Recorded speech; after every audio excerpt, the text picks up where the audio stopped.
Welcome to Manager Tools. This is Kate. And this is Sarah. Today's cast, a basic team culture model for managers, part 1 of 2. Questions this cast answers are, should I have a culture for my team? What is a good basic culture model for my team? And how do I create the right culture for my team? If you want answers to these questions and more, keep listening. We are excited to be offering our newest training for organizations, our Effective Executive Team Workshop. This training is for your leadership team. It focuses on the achievement of organizational results while developing future leaders. We do this by engaging with your leadership team to develop a strategy system and create a sustainable competitive advantage, an operations system, create the metrics and cadences for the delivery of operational results in support of the strategy, and the people system, results, talent development, succession, and performance management. This engagement can be delivered either standalone or can include an additional 5 months of coaching to support your team's implementations of the plans made during the initial workshop itself. Mark Horstman, co-founder and creator of the Manager Tools Guidance, will be delivering this training. For more information, contact Maggie by emailing her at customerservice@manager-tools.com. How much traction does culture get as a conversation in organizations? It's something that is constantly referenced, constantly talked about, and often it's assumed that because the entire organization has a culture, which is, I think, an assumption without merit, because in fact, that's always based on some kind of document somewhere that has a bunch of smushy words. And I don't, in fact, think that most people's idea of the culture is what the culture actually is, right? So Yeah, totally agree. To say, oh, the organization has a culture is a little bit misleading in terms of what we think a culture should be. And that mindset causes managers to think that they shouldn't have their own culture. Right, within their team. Right. And we disagree. We think that that's wrong and that it's not the way to approach a solution, at least partially because organizational cultures are often just a bunch of smushy words on a document somewhere. They're not well communicated. People couldn't tell them to you. I mean, we talk to clients all the time and I say, hey, well, can you share with me your core values? Yeah, right. Exactly. That's another thing that it gets called in. And the response I always hear is, we can send you the document via email. Yeah, exactly. We have Nobody a PDF. can parrot it back to me. So if the culture of your company is like that, or if it's really not tailored to your team's work, which is also possible because it's got a problem with, it has to apply to so many different areas, kind of like HR does. And usually those are the guys who are in charge of it. It doesn't necessarily mean that you shouldn't have your own. You can, and you should. Within your team. So we're going to teach you today, or in this cast, we're going to share with you how you can create a simple culture for you and your team. So exciting. Exactly. So exciting. Now, folks, something to keep in mind is, by definition, you have a culture. You always have one. It exists, to Kate's point, whether or not you're aware of it, it's there. Because culture is nothing more than the sum of all of the behaviors that you and your team members are engaging in. So, folks, your team behaves. It has a culture by definition. Right. What's allowed and what isn't. Yeah, exactly. And those things are often the things that are either rewarded or punished. Maybe that's not the right word I want to say, but they're the things that you value, that by way of your behavior, you presume to value. And the problem is that those behaviors, what is your actual culture, may not be what you actually want your culture to be. So it's more than just behaving in the world, more than just doing. You might want to think about it a little bit first. What kind of culture do you want? Right? Yeah. Most managers, we think, kind of assume they have what they have, and that's just it. And those are what's going to happen. But you don't have to settle for that. You can ask your people for certain things and ask them not to do certain things. And so because you can do that, you can create any culture you want, obviously within reason. And the real interesting piece is how little it is discussed how to create a culture. I often, though, wonder why we don't talk more as managers in general about how our own behavior sets that tone. Yeah. I am constantly reminded in meetings observing my team members about how they tend to mimic the leaders in their organization. And so if you ever hear somebody say something that you that you say, you know what I'm talking about. Mm-hmm. And it is kind of funny. The thing that I heard this week is Mike, who does not work for me, for clarity's sake, said to me that he was chapped about something. Yeah, see? And Chapped is a Kate word. That's not a culture thing, right? It is, though, a function of the fact that my husband's from Idaho and he says it. So I started saying it. Yeah. And now people at Manager Tools say it. And it is not a thing that you hear often. And the people you spend time with, the people you communicate with, you tend to adopt some of each other's words, phrases, and behaviors. Yeah, that's the thing. If you're not intentional about it, it's going to happen anyway. So you might as well be intentional about it. We're going to share today in our guidance what we think the base culture ought to be for all the managers. And you are all going to want to hear this guidance and then add more. And that'll be totally fine. Now, be careful maybe to add too many cultural touch points. At some point, they're going to start conflicting with one another. But we can discuss some things today that are just standard base cultural things that you should outline for your team as your basic team culture. Yeah. The other problem with having too many is it causes people to have too much to focus on. Yeah. And we don't want to distract from getting stuff done. And when you create too many, they can't repeat them. They don't know how to execute. So simple is probably best as you start this. And then once you build a basic, like kind of underlying bedrock of these things that you really want, you can maybe add a little bit more. We're going to, for this content, talk about 3 pieces of culture, which are a culture of results, a culture of communication, and a culture of professional relationships. Exactly. And we're going to start with results because this is us. Yeah. Because what else would we? It's the most important thing, folks. A manager's first responsibility is results. This is the most important thing your organization demands of you. You simply cannot talk about culture without talking about results. Results, frankly, are what keeps our organization alive. Having a culture without results makes absolutely no sense. You've probably noticed that when many organizations talk about their culture, to Kate's point, they use nice, pretty documents and they use fluffy words. So many colors. Exactly. They're colorful and they're pretty and they usually have like arrows on them, like in some sort of flow chart kind of direction. And they're emotional words like passion and enthusiasm and flexible and innovative and creative. And all of these things are well and good. But all of these fancy words for far too many organizations and far too many managers obscure what our responsibilities actually are. When they don't, these culture documents include results, it sends a signal to the organization that its results are not its primary focus. But of course, our results are our primary focus, and these cultural documents missing that key piece of why our organizations exist it's ludicrous. It doesn't make any sense. Yeah. We talk about this all the time, right? There's a basic premise at Manager Tools, which I don't think I've ever verbalized because it's so entrenched in our mindsets. And I see it as this. There's a gap between a description and a behavior. Like when you describe something like collaborative.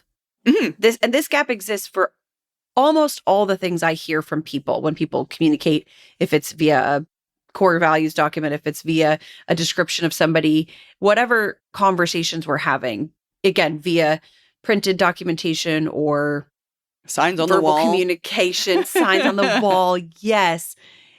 There's a gap so often in what we say and that being translated into what you should do about it. And that's a very basic Manager Tools premise. We talk about some version of this in almost every single podcast. They're telling you this, here's what it means from an action perspective. And in this case, this is just another version of manager tools saying, hey, they're going to say to you, this is what's important.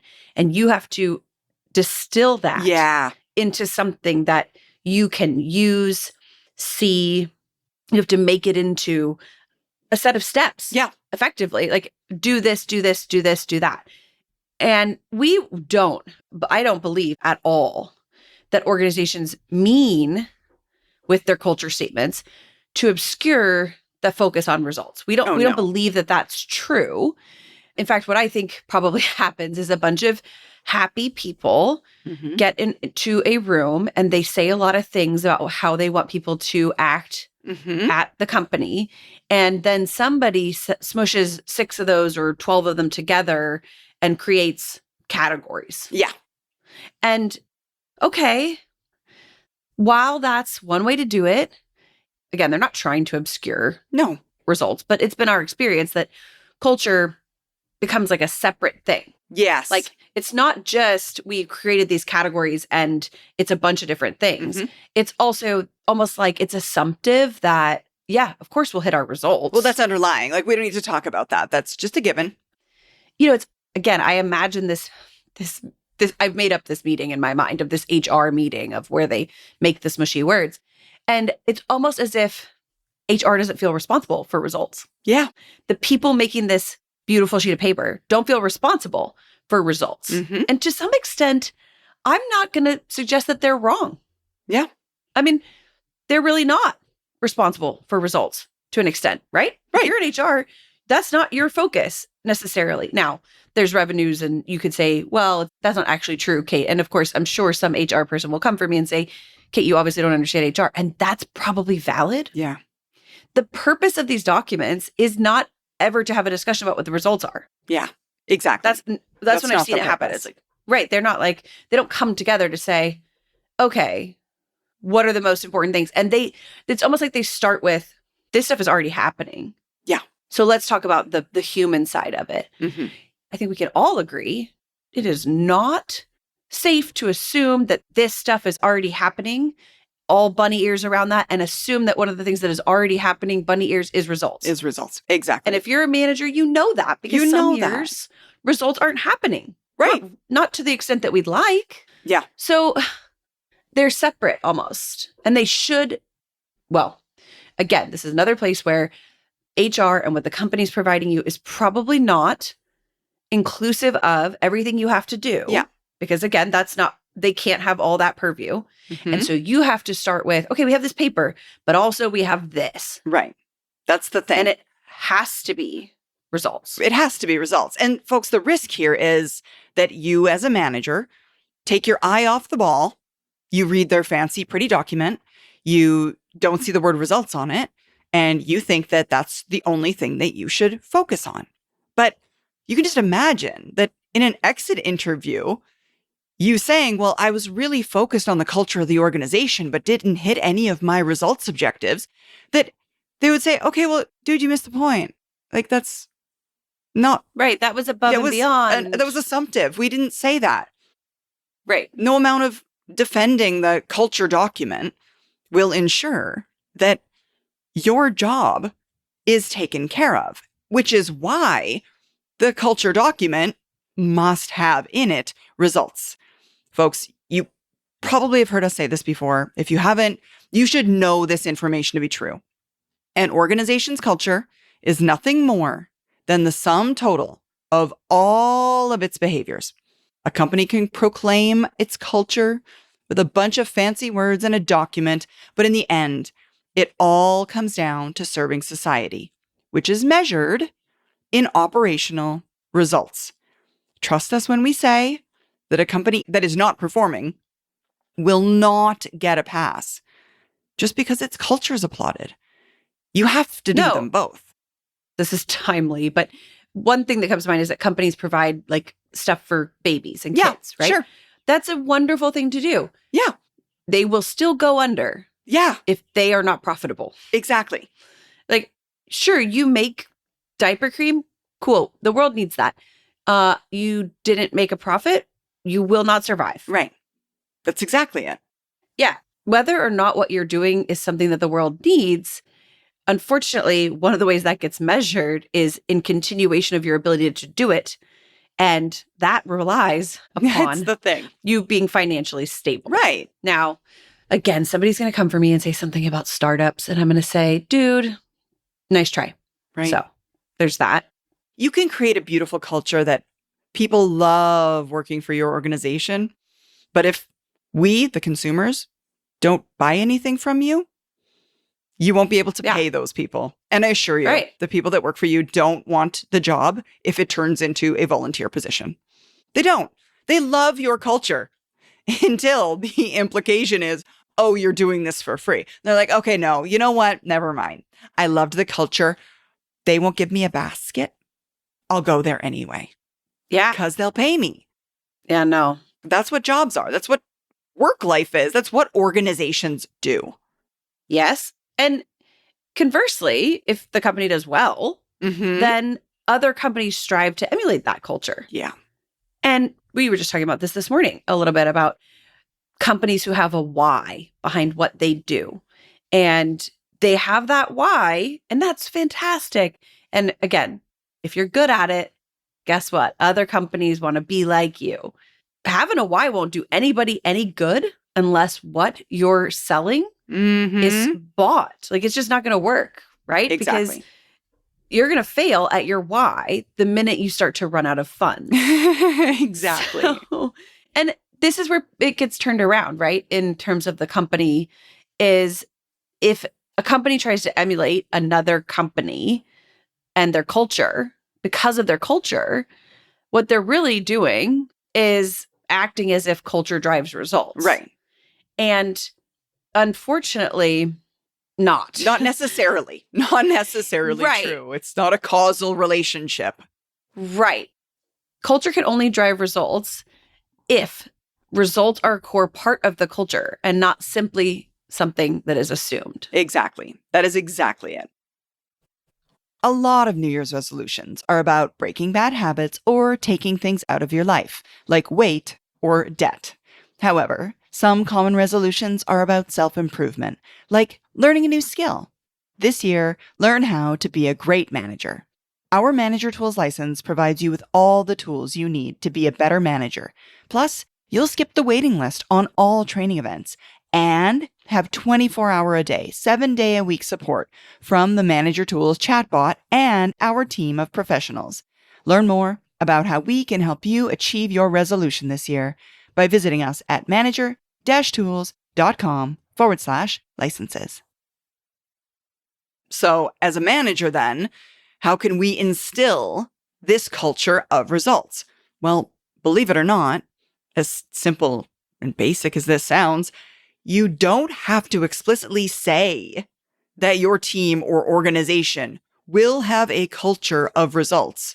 You can simply make results the priority communications you have with your team and the rest of your organization. Now, folks, to be clear, we still recommend you explicitly state that your culture is primarily focused around results. Now, it sounds simple, but folks, there's a lot of work that's going to go into this. You can't just go and tell everybody tomorrow, hey guys, we have a culture of results, and now it's done. There we go, taken care of. First, you got to be sure what your results actually are. Or what they should be. Or what they should be, exactly. And for many managers, that's not that easy. Now, if you are one of those managers who does not, or individual contributors for that matter, who does not know what you and or your team's results or goals are, we've got a podcast for you called How to Get Your Goals from Your Boss. They may not have been given to you explicitly. This is not unusual. We hate that it's true, but it's not outside the realm of possibility, nor is it all that uncommon. You don't have results. You got to go get them in order to instill this culture of results. Now, regrettably, getting your goals from your boss, if you don't already have them, is not an insignificant undertaking. It means you're going to have to spend some time. You're going to have to prepare a draft of what you think your goals should be before you go to your boss. I assure you, if you go to your boss and just carte blanche say, What are my goals, boss? What should my results be? You're not going to get anything. But I assure you, if you spend some time thinking about it, writing down, coming up with a list of what you think your goals and or results should be, and you take them to your boss will tell you if you're wrong. And that's essentially the thought process behind it. Or help you to adjust them. And y'all, exactly. We really, really want to encourage you to do this. I understand completely, having worked in an organization for a really long time where goals were not clearly defined. I understand the fear. I do. I totally get it. You're afraid. You're thinking, I should know. And you're right. The fact that you don't know is the majority, in my experience. Yeah. Oh, yeah. You're among the normals. Fault. Yes, it's not your fault. And the anxiety around not knowing what your results are meant to be is unnecessary. Yeah. You could even just make them up. Invent some numbers. I mean, literally write down, these are the things I'm supposed to be doing, and then metricize them. Like insert X and Y into the sentence. Yeah. Additionally, you might be thinking, gosh, my boss is going to find out I don't know. Okay. Yeah. Well, I get that. Here's a really good thing to think about. This cast is coming out at the beginning of the year. So a little late for this particular thing. But like the end of the year, when we're recording it right now, is such a good time to be having these conversations, because no one's going to say to you, well, why are you doing it now? Yeah. And this is also true of every single end of quarter. Yeah. So if it's the end of the quarter, so let's say you hear this cast in February, good. At the end of March, start asking these questions. And guess what? When somebody says to you, hey, why are you doing this now? You say, because dude, it's the end of the quarter. That means the year is already a quarter of the way done. And I just want to make sure I'm on track. Yeah. Anytime you're at a milestone, mid-year, end of the year, people say, why are you doing this? You say, dude, I got to set up some goals. I mean, we've already had one quarter. Now we have some data about how this year is going to go. Why wouldn't I reassess my goals at each quarter based on the data I have that I can add to my set of information? Yeah. So if you're stressed about it, look, you can alleviate that stress forever by simply doing it in a time frame that allows you to say, yeah, it's the end of the quarter. I've got extra data now. Thought I'd readjust. Right. And folks, if it helps, and it's probably going to sound cynical to say it out loud, but in our experience, many bosses don't have clear goals and results mapped out for their directs either. So if you don't want to look silly because you don't want to go to your boss because you assume they know what your goals are, you feel like you should know what your goals are. And if you go to them with this list and present to them, I think these are what my goals are, that it's going to somehow be wrong to their list, you're probably wrong. You really are. Chances they are don't have anything to compare it to. Yeah, they don't have a list of what your goals are and what your goals should be. They are pretty sure that they also don't really know firmly what your results are and should be. So just come up with them yourself and don't overthink it, to Kate's point. It's not a trick question. It's just not a trick question. Like, what are the basics? Like, what do you have to ensure gets done? Period. What are the most important things you do? Period. Start with revenue, guys. Yeah. Start with revenue. If the organization measures it, it's probably a primary goal or result. Organizations measure the things they want to make sure get done. Write those down. If you don't have revenue, cost. Literally start with money. Does it cost something? Are you costing, or are you contributing? Start there. Yeah, exactly. If there's a number wrapped around it, then yeah. Yeah. If there's a dashboard. Yeah, exactly. All of those kinds of things. And if you pull this list together, let's say for your boss, and you take it to your boss, because again, remember, they probably don't have a list for you themselves. They're probably just going to bless your list. And thus you have just come up with your own results. Yay. The risk here is far, far less than you think it might be in this activity. It's very rare that a boss would let you do your job knowing what your results are. What you told them you were going to do. Yeah, exactly. Folks know you are currently not off base with your current results and or goals, even if you don't know what they are because you've never written them down. You are currently probably doing the right things. It's rare that a boss would see you doing the things that you are not say anything to you, thus blessing them through inaction, silently consenting to them, and then later withdraw their consent and punish you for doing the wrong things when you brought them a list of things that was exactly what you were already doing. In terms of your activity, the things that you're doing now are probably the right things. I mean, if you're not getting punished for what you're doing now, and you seem to be on track and your boss seems to be pretty happy with what you're doing, those are the things. You know what they are. It's that easy. Mm-hmm. Now, some managers are going to pause here and think, well, this is going to be hard. So maybe I just won't make results a part of my culture. Yeah.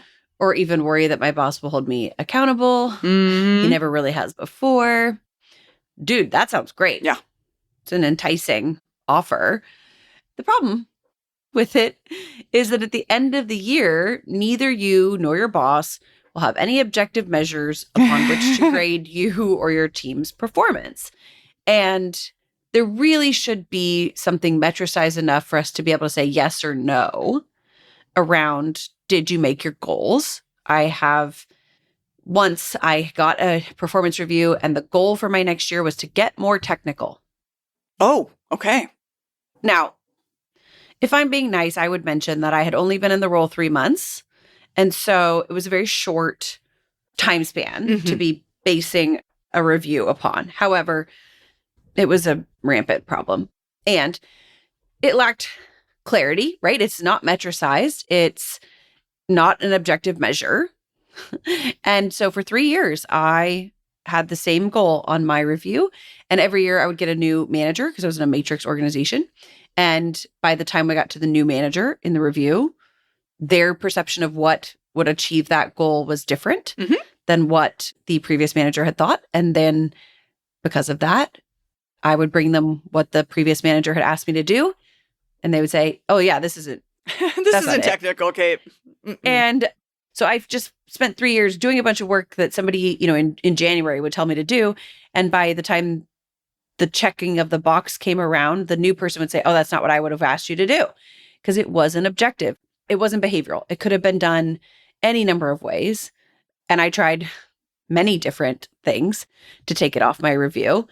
And the best part about all of this is that the last year in which I was involved in this fight uphill, it was just awful.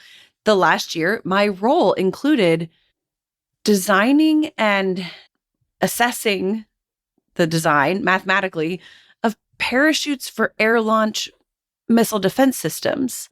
So put a missile in the back of a plane, drop the missile out of the plane on parachutes, cut the parachutes off, and then shoot the missile at another missile and don't hit the plane. So then I just have a lot of questions about what else is more technical. Now, look, it's not brain surgery, but that's pretty technical. So if it's not objective, your people are going to struggle. You're going to struggle, and you won't be able to say, yes, we did it. Yeah, exactly. No, we didn't. And then you'll likely end up doing what most managers do in these situations, and you'll cultivate a great relationship, doing whatever they ask, hoping they'll like you when review time comes. Yeah. Because that would be the only positive thing that would influence the tone of your review, rather than, did I check these boxes? Exactly. You're going to accidentally create a culture that you hate because people are going to think that the way to meet the standards of the boss is to kiss up to the boss. You're going to hate it. You're not going to like it. You're not going to get the results that you want. So, yes, first step, identify results. Figure out what they are. Ask your boss for them. Now, let's assume at this point, you know your results and your boss approves in some fashion what those intended results ought to be. Now, mind you, these results could be coming in the form of goals to be achieved or metrics to be met or even exceeded. It could be parts inspected per employee per hour, or modules completed per time period, or per sales quarter, or applications processed per week. Again, all of these things are up to you. We know many managers who've not been given any guidance here are going to want some guidance here. And we recommend that if you're coming up with a suite of measurements, you work with your team to agree on what the most important metrics are. You don't have to do it all yourself. Now, this does not mean you can't tell your team today that you intend to roll out some cultural guidelines for your team. And first, you're going to implement a culture of results. And what that means is you're going to work with them to come up with the measures. So you don't need to stop all activity in this cultural creation for your team while you're getting your goals. Just tell your team, hey guys, we're going to start it. First thing we've got, cultural results, and we're going to work toward figuring out what those are. That's it, y'all. We'll be back next week with a continuation of this topic. And on a personal note, when you're listening to this podcast, I am likely already on maternity leave. Woo-hoo. I'll be back later in the spring to chat with y'all some more. But for now, I have to say goodbye, and I'll see everybody in March or April when I'm back from maternity leave. Bye, everyone.